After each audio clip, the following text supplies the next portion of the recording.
Good afternoon and good morrow to thee, my loyal subjects. My name is MiAh the King, and today we're doing a first impressions review of a game that just came out on Steam called Syberia: The World Before.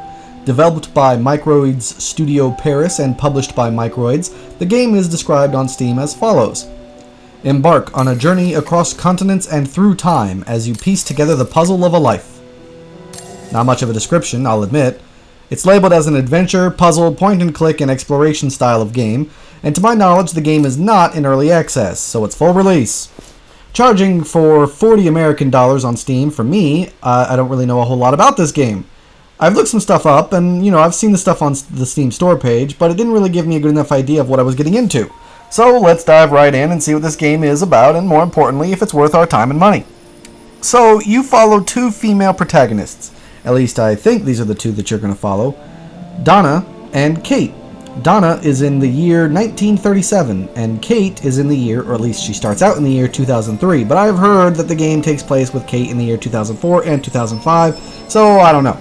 Now you're following these two lovely ladies in what seems to be a parallel universe where history took many different changes to our own, I think. This automatically makes the game at least a little interesting, as you get to see how else our world may have turned out if some things had changed. As you can see from this opening scene before you, at least I hope you're seeing it right now, it's very much steampunk in its style. I personally always loved the idea of this for several reasons, which I won't bore you with right now. So, you'll follow these two young ladies as they take off on their adventures through different timelines, which I'm sure will eventually collide or shape each other in some way, shape, or form. I am immediately intrigued by the prospect of this game, so allow me to first go into the positives that I found so far in my playtime, especially since they're the first things that stuck out to me. So, first up for the positives is the music. It is definitely what stuck out to me first. From what I read online, it's done by a very impressive composer, Inon Zur, and I hope I'm pronouncing that right, who also did music of Syberia 3, Fallout, Dragon Age, and Prince of Persia. So it makes sense why this music is so darn good to listen to. It's not like bumping, like you're going to be tapping your toe or anything, but it is very beautiful and calm, and sometimes it does get a little bit, bumping, I guess. And I'm assuming that things will get more tense in the story, and that the music is going to follow along to help continue to immerse the players with the right atmosphere, and they do it very well.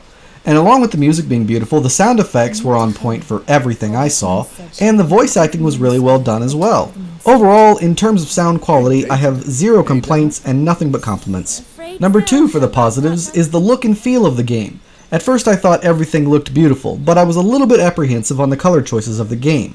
It all kind of looked a bit similar and bland, with not a lot of contrast, but as I played the game further, I noticed that the game was using a unique color scheme for different areas and different scenes, different moments. This was interesting, and showed many environments with still beautiful art, but in different ways. Overall, I have no complaints about the graphics or art style, and nothing but compliments yet again. Number 3 for the positives is the idea of this game. It's time traveling, or time manipulation of some sort, I think. Haven't really figured that out completely. I love the originality of the game and its idea, an alternate world, due to changes in our history, which I assume, be further changed based on what I say or do while I'm playing. Honestly, it's a big mystery to me whether my part in, what my part in all of this even is. But even so, I'm really loving the idea of this game, and iconic to our own history, it even has moments in this game that show me, signs of things similar to what happened to the Jewish community in 1940s Germany. I'm nervous and excited to see where the game goes further with its plot development and where it's going to take me from here. Number 4 is the quality of pretty much everything. I mean, the game runs smoothly for the most part, and I'll go into that a little bit later, but the sounds move smoothly, if that makes any sense.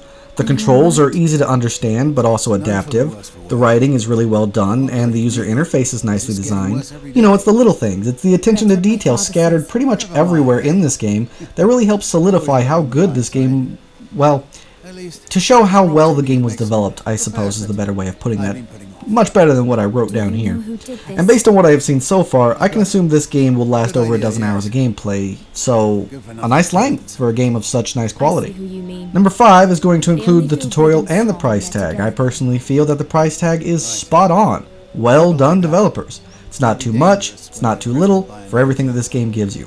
For $40, you have a well-written, well-drawn, well-composed, and well-voice-acted game full of mystery and wonder. I'm so happy that they didn't charge $60 because I don't quite feel that it's there, which is perfect. As for the tutorial, well, It's not heavily engraved into the story, but it is present. It's also short, sweet, and to the point. It helps you when needed. It doesn't offer too much to confuse you or overwhelm you, but instead it helps you just to learn how to play while playing without getting in the way or being annoying. And that's part of the ways, that's one of the ways that I've always mentioned I love tutorials being. It doesn't need to be overly complicated. The tutorials are meant to teach you how to play. They're not meant for anything else. So let the tutorials teach you how to play, and if you need to know more information, maybe have an index section or something. Overall, good stuff.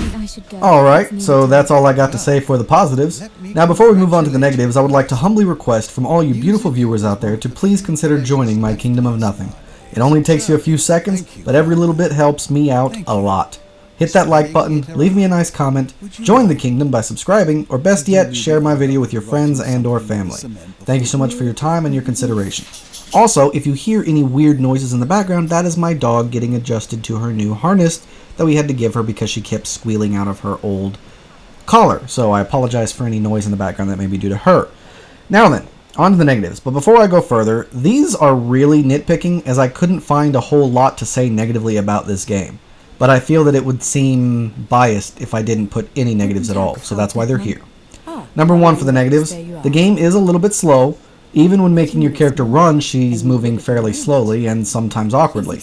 It can make the game a little bit distracting when you're trying to walk behind a desk and instead your character walks in circles in front of the desk. I suppose the game is overall awkward in a lot of ways now that I think about it. I mean, in one section you hold the right mouse button to look around, left goes left and right goes right. But then in another section, only a few minutes later, it's the opposite. You hold the right mouse button, and when you try to look left, the camera goes right. And when you try to look right, the camera goes left. I have no idea if I just repeated myself or not. You get the gist of what I'm saying, though, right? It's very confusing. Number two, this game is apparently a sequel. I did not know this going in. So if you feel you're missing out on something, then you probably are. This isn't so much a negative and more of a notice or a warning. This is a sequel to a set of games, apparently. From what I heard, the game that came out before this one isn't even that good, so if you wanted to go and play through the Syberia games, I guess, be prepared for some bad eggs in that mess, just to follow along here. So far, I haven't seen any indication of the game helping new players understand the characters or being briefed on the previous games, other than maybe a few snippets in a diary, so it doesn't really seem to be new player friendly, which I hope that's not the case, and I hope I didn't need to play the first few games because I don't really want to, and I hope this game can stand out on its own without needing to do that. Number 3, the stability of the game. Once again, this isn't a very large negative as I only faced a few problems, but I still felt it was worth mentioning. The game had a very hard time launching for me, making me a bit concerned it would even start. It did eventually, but it was still a bit unnerving. Sometimes the buttons and the controls just don't work. It tells me to double click to run somewhere, and most of the time, well, I'd say about, not most of the time, maybe 50% of the time, the double clicking does absolutely nothing for no reason. They wouldn't run. There was no explanation as to why they wouldn't run either. There have also been several incidences of my frame rate dropping randomly and quite dramatically for no reason at all, as I'm sure you might have already seen in my recording.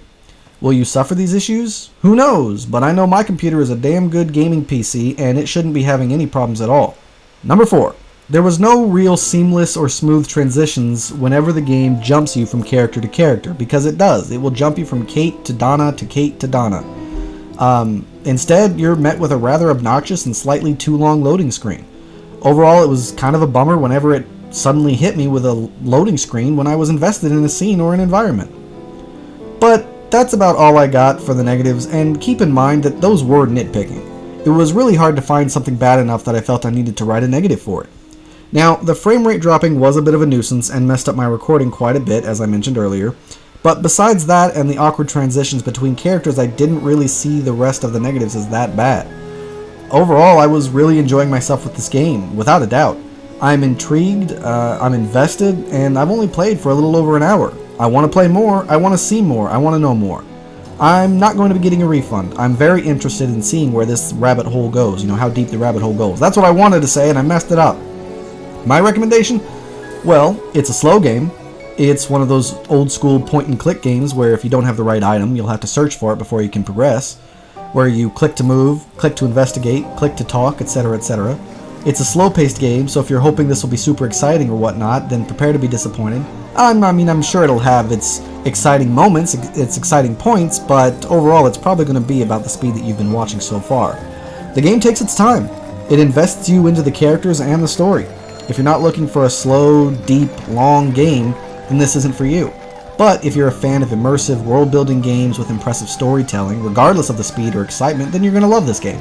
If you're a fan of point-and-click games in general, then you're going to love this game. But if not, or if the things mentioned before don't sway you into buying it, then I suggest you look for a different game. I'm showing you the gameplay of my first hour or so, and this will pretty much be the whole game.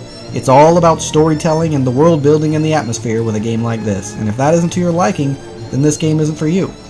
So that's all I got to say for this video, everyone. If you have any questions or concerns, please let me know in the comments section below and I'll try to respond as soon as I can. Thank you all so much for watching, and I hope that you guys will support my kingdom by liking, subscribing, or sharing the video. Thanks again for watching, and I can't wait to see you all again on my next adventure. So until then, I bid you all farewell.